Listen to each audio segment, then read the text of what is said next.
Yo, what's going on, y'all? It's your boy SoSo, and welcome back to another episode of OnlyFans, a Dolphins post-game show where we give you our reaction and analysis after every Dolphins game. This week, Joel and I are covering the Week 9 loss up in Buffalo as the Dolphins try to pull out a win at the end, but come up short. Make sure to hit that like, comment, and subscribe button, and most importantly, hit that notification bell so you get notified when we drop hits like this. It's time to take a ride, y'all. Let's go! Fans up in the building, rep the gear from toe to ceiling. 305 stays on the brim, by 95 we popping wheelies. On the way out to the rock, time to see the trio fly. OBJ, Tyreek, and Waddle, speed and swag solidifies. Tools, Babby in the pocket, got my D coordinating. With the Weaver operating, on the sideline formulating. Strategizing for that dub, let's get A-Train on the track. Chubbs and Ramsey, Phillips healthy, boy, we bout to crack some backs. Time to change the narrative, F off with all due respect. Criticism at its finest, break the cycle down the stretch. Top dog offense in the league, let's keep it going postseason. Bring that heat in cold weather, that's a Dade County reason. OnlyFans, presented by Sports with SoSo. Presented by Sports with SoSo. Live from Week 9, OnlyFans. In a remote, undisclosed location somewhere in Dade County. You heard? That's all we can tell you guys. First and foremost, I would like to apologize to anybody that was waiting on last week's episode of OnlyFans. Tua's return. We were very excited to talk about that. Work complications, etc. Sorry about it, but we're here today to talk about this game. Last week kind of sucked. Not a win. Not a lot of positives except Tua's return. And this game kind of the same underlying theme, right? Not a whole lot of positive except Tua's return and resurgence. We are what our record says that we are, and our record says that we're 2-6 at this point. We lose in Buffalo 30 to 27. And on a last-minute 61-yard field goal, right. I will say that. Which, if we're going to start there, you and I were just asking for, before we saw him, we had the 2 timeouts, set one up, ice the kicker. This guy's been shaking off game. He hit the post earlier on an extra field goal. We'll get there. Let's build it up. But yeah, definitely we didn't agree with that. But second week of Tua, right? And obviously he played much better. He really did. He played much better. Well, let's set this up, though. I'd like to give a little bit of context because, we didn't get to do last week, but Tua was returned last week against, the Arizona Cardinals? And, they end up kind of besting us at home. And now this week on the road against Buffalo, who in week 2 at home when we played them, knocked Tua out, essentially. You know what I mean? So he knocked himself out, but yeah. Yeah, yes, but DeMar Hamlin was on the other end of that hit, so they knocked him out. Anyways, it was, it's the buildup of the return of Tua against the Bills. Everybody's thinking it. What's going to happen? Is he going to go down again? How's he going to play his game? How are the Dolphins going to be able to protect him properly so that doesn't happen again? And I think that overall, we saw a lot of positives when it came to the offensive side of the ball. Would you agree? Agreed. Second straight week, right, where you see the offense have moments where they can move down the field, right, effectively, run the ball effectively, get first downs, and build off of that. I think where this team is seriously lacking is like in the ability to finish, finish drives, finish red zone opportunities, finish opportunities where you get off of turnovers. Like we scored off that turnover, right? And it was such a long drive, right, after Ramsey got the interception because we started on the 3-yard line. Mm-hmm. But we put that drive together, right? Yeah. And those are moments in the offense where you're like, all right, this is what I expect to see from a team that does have a good running game and does have a good throwing weapon and team. So why not see that combination come together? And we saw that on that drive. But I think that those type of drives for this offense are coming too far and in between, right? Where you get a real good drive and then the next 3 drives that you may have are terrible. And this game was a little bit tit for tat, right? Because the way that the game even ended was on 7 straight scoring possessions by both teams, right? Like there was touchdown, field goal, touchdown, field goal, field goal, touchdown. It was like we were scoring back and forth. So that shows you that the offense was moving, but at the critical times, for some reason, as opposed to last year, this team is not able to execute. This team is not able to come up with the big plays sometimes, and it hurts us. And it hurts us in close games like this. Yeah, but, this week I won't put it on it's tough for me to put it on anybody in particular this week, man, because shit, we've had a shit run these last few weeks, especially without Tua. And to see him back and see the offense generating the way they do. McDaniels, play calling, generating 10-yard runs and 15-yard passes down the middle of the field, quick passes out of Tua's hands, things that we were accustomed to seeing last year. It's like, all right, the talks of Tua needs to retire from a few weeks ago, I think can be put to bed temporarily. When you I don't think they could ever be put to bed. I just think that when you see shit like this, it's like, bro, that's our guy, bro. When he's healthy, and that's the key, that's the big key, that's our guy. Our offense doesn't move the way that it does unless Tua is at the helm. And we did see the positive plays from him and the offense. I beg to disagree. I don't think we did go 3-4 drives without generating any positivity. Those, we didn't have those 3 and outs. We actually generated some stuff, and then maybe it ended up in a field goal or something like that, or unfortunately a fumble like Raheem Mostert had today, which was unfortunate. But the backfield played great. The O-line blocked. They gave Tua time to throw, and not that he needed much because he got the ball out quick, but they were very disciplined. I didn't see many flags. I didn't see many penalties on the offense. They played a lot better football this week, and I thought the offense played great. It's just it came down to, I think, time management and then, just them having the ball at the end of the game. They did have a couple of penalties, right? They had, 8 for 57 yards, but they weren't necessarily backbreaking. Is that offensive or total? Total. On offense, they only had like 2 or 3. The rest came defensively. Yeah, and late in the game, which I think was the bigger problem that we had. For sure. But, when you look at the offense and you look at Tua's numbers, right, they look great. He was 25 of 28, 231, 2 touchdowns, no interceptions. That's solid, dog. Yeah, but he also averaged 8 yards on the throw. And I don't know, it's tough to say right now, right, whether if that's Tua, the offense, or the wide receivers, right? Because you and I, easily pointed out that Waddle was absent for a major part of this game until he caught that ball in the fourth quarter, and then he caught the touchdown later on, right? Yeah. But without that, Waddle would have been a no-show. Hill was pretty good, but he wasn't explosive. Tyreek Hill, and some of it was on Tua, right? Especially the one that he had downfield that Tua kind of regretted. Yeah, potentially, because it could have been a bigger play. Missed opportunity, but we still got a first down. Tyreek still came down with it. It was still a good pass. But yeah, potentially a misplay with the touchdown. And I think that the way that the offense was able to move today, right, and we're talking about when they were able to throw it, was because that they were running the football. And we were running the football consistently and getting good production from the guys that were running the ball. Mostert had a great day today. Wright had a great day today. Achane had an amazing day today. Achane, dog, had 10 carries for 56 yards, right? 12 carries for 63 yards, and he also had 8 catches for 58 yards. Yeah, tell me about it. I was playing him in fantasy, so that doesn't help. Including a touchdown. Shout out to rushing Javi. touchdown and a receiving balling touchdown. For Javi. That's a great keeper he had right there. Receiving and rushing.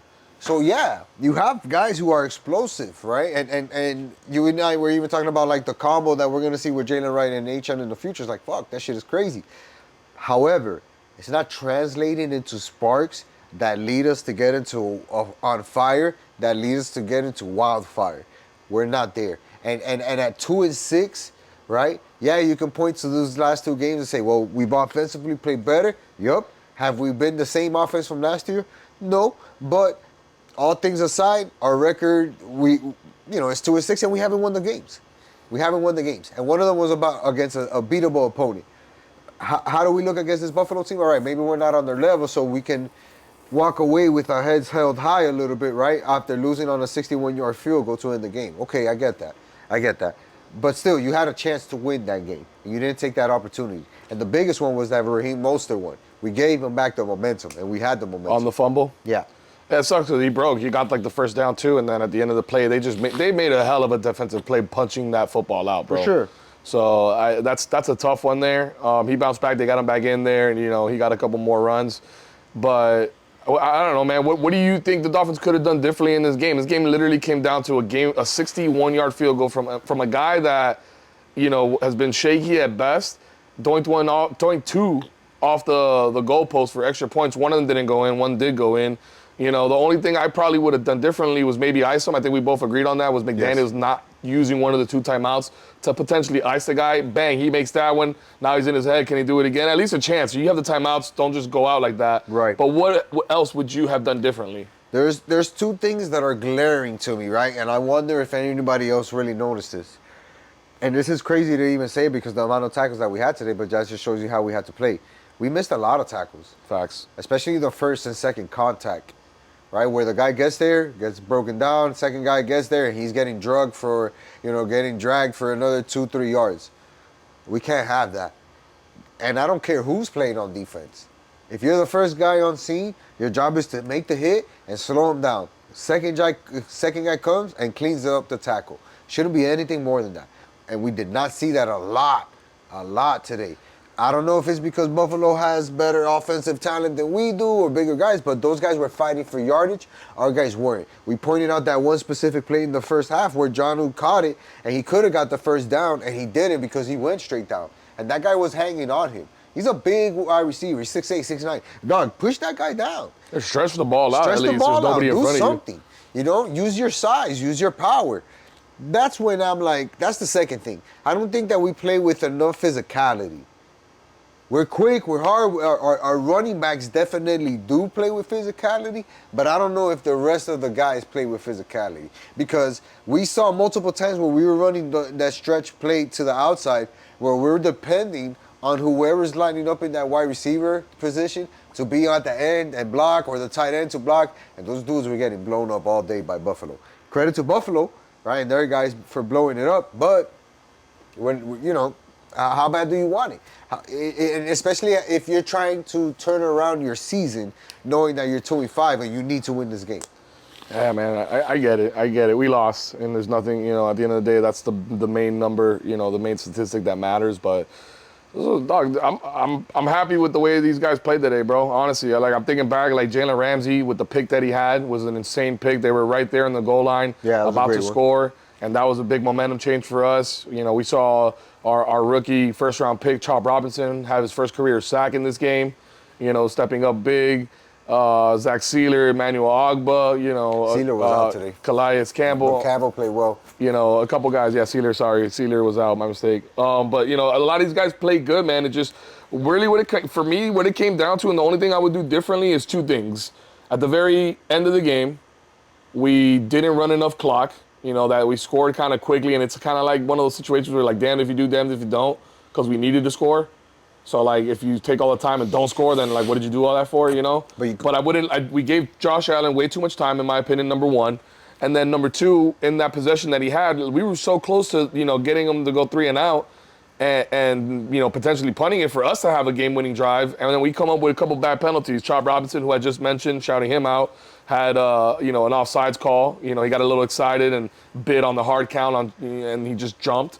And then immediately follow that up by what I thought was a little bit, I don't know. It was ticky-tacky, that call, but, it was a pass interference, I guess, on Jordan Poyer. Illegal hit. Or sportsmanlike conduct, I think is what I ended up calling on it or something like that. It wasn't a PI. Yeah. And that right there ended up, that gave them a lot of the yards that they needed, followed by another first down they picked up thereafter. So at the end of the game there, that's what I would have changed mainly, because if we make a couple more, literally 2 more plays, that's potentially us making that game-winning field goal. Yeah, on the road in Buffalo against a division opponent. 2 plays that got them 20 yards, right? With under a minute 30, a minute 40 that was left, and they gained the ball, that yardage without even having to waste the clock.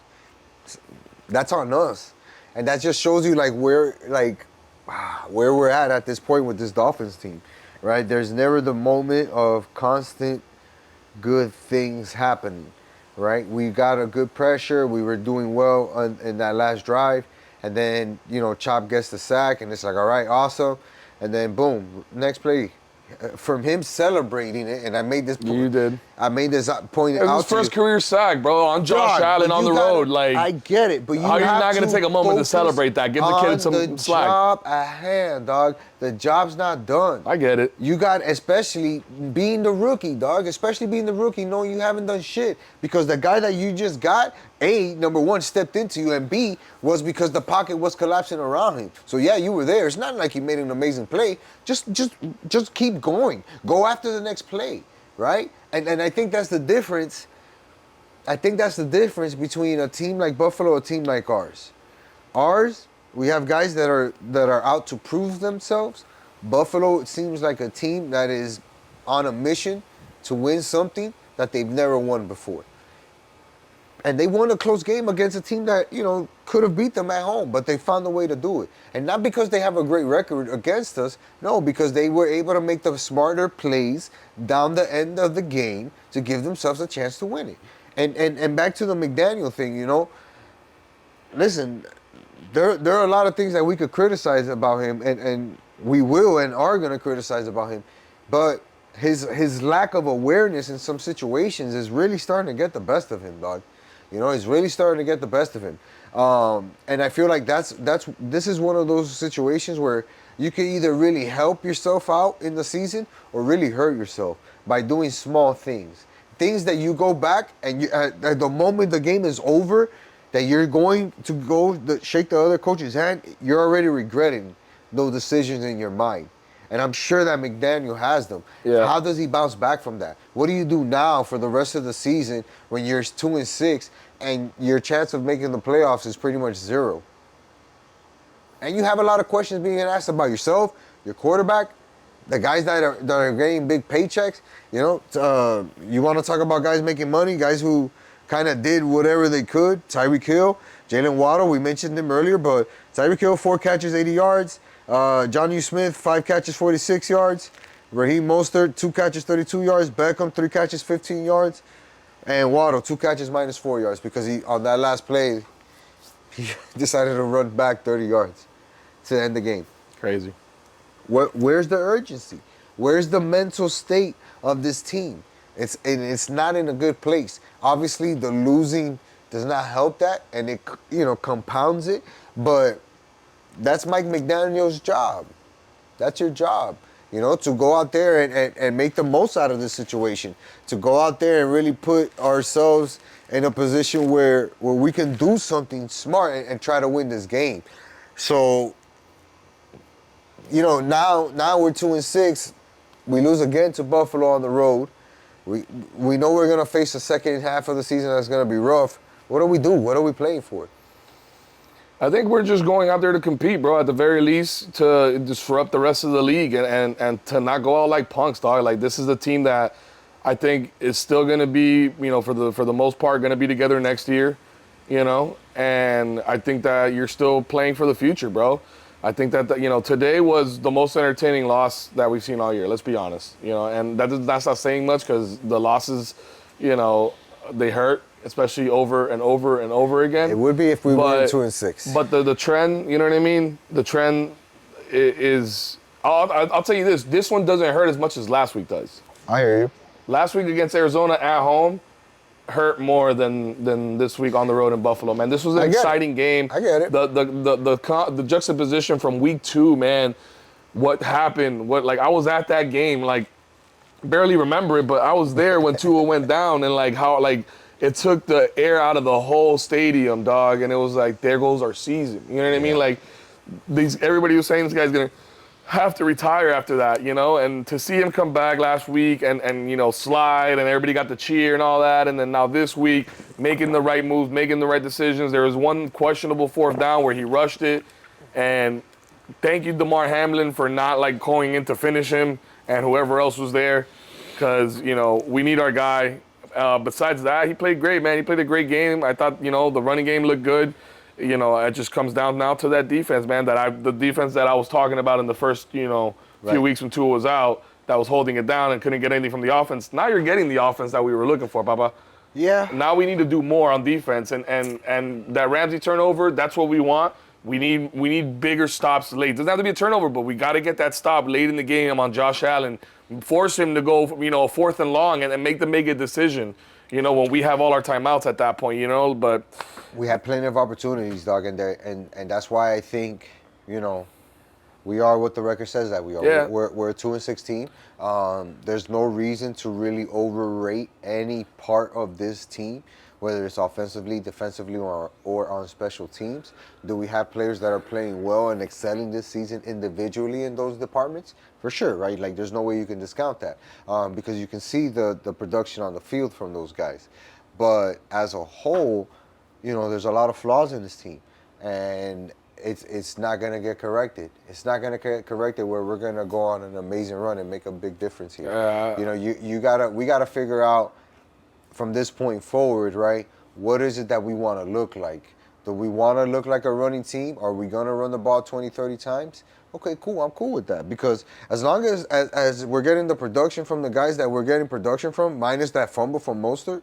Had it not been that, we would have had an A+ day from the running back group to the point where we would have been like, yeah, we need to get these guys 40 carries a game and let them split it up like that, right? And maybe that's what we have to do, right? McDaniel has to learn how to change his offense to implement something that should be his new weapon because whatever it is about the passing game is not working right now. Even the connection with Tyreek Hill, it's just not really functioning at its highest level. Which makes me wonder, right, what's the future holding? Because now it's going to turn into a long season because the record doesn't get, necessarily too much easier. We got the Rams coming up on Monday Night Football. Monday night is our next game, so we got an extra day of rest.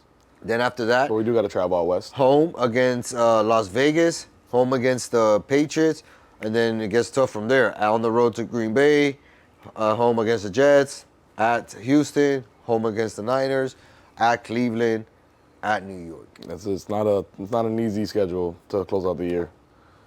What are we looking like? Are we a team that's going to say, you know what, fuck that, let's try to get into the top 10, top 5? Do we sit Tua at some point just to say, you know what, we don't need to risk you for the season, there's nothing to play for? We're 4 games under 500. What do we do? I don't know. I still think that there's still, time. Like, we go next week and we win on the road and just hypothetically speaking, bro. Let me get delusional for a second on them, dog.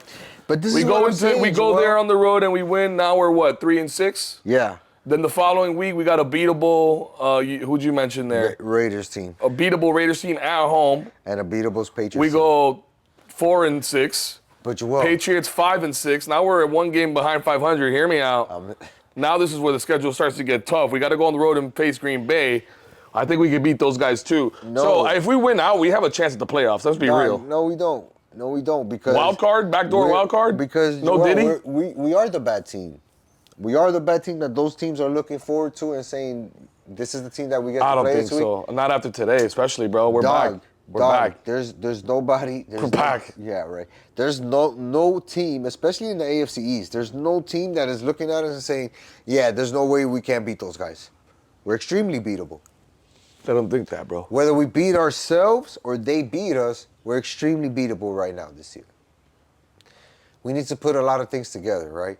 There's a lot of things that need to be put together. We really couldn't create a lot of pressure on Josh Allen today.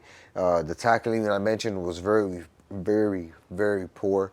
I don't know what we're going to do about that. But there are changes that need to be made, which is tough because this is the defensive coordinator's first year with the team, right? So you can't expect him to hold that standard that high. But, man, I point back to the moves that were made in the offseason, decisions that were made, whether to sign a player, keep a player, or whatever. We mentioned Poyer last time that we did the OnlyFans about his lack of contributions. And then today he has the big penalty, that kills the game for us, doesn't even give us a chance realistically because we're already gifting them field goal position. And he could have been smarter about it. As a leader, as a vet, as a guy in that backfield that's playing on the road in his ex-stadium where he knows what's at stake with his team and how they play and what they're looking for, you got to be smarter than that. And I don't think that emotionally we're there. That's where that's tough, bro. That play right there, I think he does exactly what every safety has been taught to do for the last led with his head, dog. 40 years. I don't know, man. He led with his head, dog. It's tough because your head's above your shoulder, so if you're trying to hit with your shoulder in that moment, I don't know. Explained to you, dog. Like in that point, all you had to do was go like that, boom, extend his arms. Good old football plays, that's not American anymore. People don't want to see you win.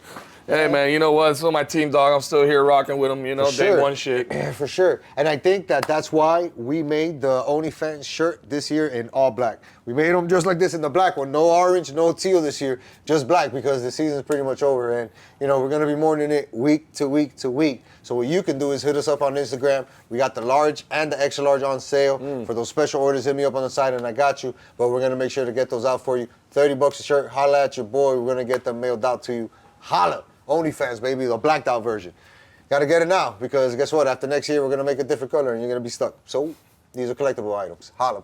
That's all I got. That's all I got for this game. Like, I don't got nothing positive other than that. The positive note, Tua's back. The offense is starting to click, and the games are starting to be at least entertaining again. Monday Night Football. Take that away. You know, we haven't got the wins yet. That's yet to come. We're gonna get those back again, but we're at least entertaining again to watch. So I'll be watching, even though this guy's not on board. I think we're gonna win out, potentially go back into the playoffs. We'll see. Tune in. If you don't have time to follow the games, follow us here. Right. Hit that like button. Drop a comment. Subscribe. All that good stuff. Stay tuned for the Monday night version next week after we beat the Rams on the road. There it is. That's the start. Until next time, y'all. Peace.